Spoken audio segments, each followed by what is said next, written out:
Cricket ஆர்வலர்கள் அனைவரையும் pass cricket media சார்பாக வருக வருக என அன்போடு வரவேற்கிறேன்.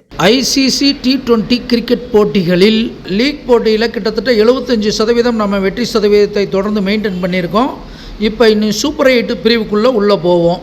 சூப்பர் 8 இரண்டாவது போட்டி இங்கிலாந்து அணிக்கும் வெஸ்ட் இண்டீஸ் அணிக்கும் இடையில் நடக்கிறது. இது பலம் வாய்ந்த மேட்சாக இருக்கும். இது one of the final match மாதிரியே இருக்குங்கிறதுல மாற்றுக்கிறது இல்லை.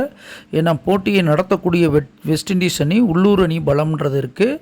ஆனால் இங்கிலாந்து எழுந்து வந்து ஆடக்கூடிய அமைப்பு இருக்குது.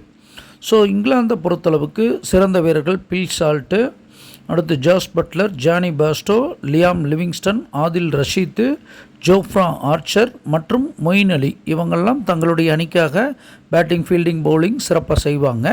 அடுத்தபடியாக வெஸ்ட் இண்டீஸை பொறுத்தளவுக்கு பிராண்டன் கிங்கு, அடுத்து Nicholas Pooran, Roston Chase, Sherfane Rutherford, Akeal Hosein, Gudakesh Motie, Andre Russell இவங்கெல்லாம் தம் அணிக்காக சிறப்பாக செயல்படுவாங்க.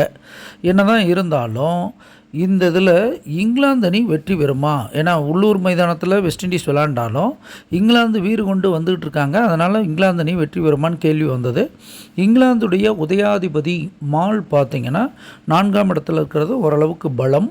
ஆனால் மந்தன் மேலே இருக்கிறது கொஞ்சம் ஸ்லோவாக ஆரம்பிப்பாங்க இங்கிலாந்து. வெஸ்ட் இண்டீஸை பொறுத்தளவுக்கு சேய் மேலே இருக்கிறது ஸ்பீடாக ஆரம்பிப்பாங்க. உச்சக்கதிராக நோக்கி வருவது இன்னும் சிறப்பு.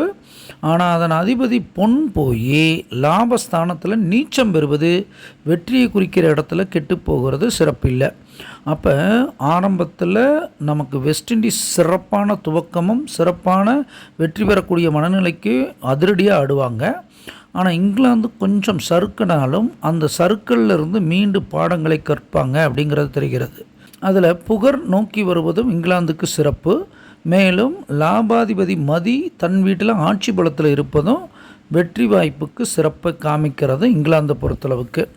ஸோ அப்போ இந்த சூப்பர் 8 போட்டியின் இரண்டாவது போட்டியை பொறுத்தளவுக்கு போட்டியை நடத்தக்கூடிய வெஸ்ட் இண்டீஸ் இருந்தாலும் கூட இந்த போட்டியில் இங்கிலாந்து அணி நல்லா டப் கொடுத்து வெற்றியை கைப்பற்றுவாங்க அப்படிங்கிறது தெளிவாகிறது.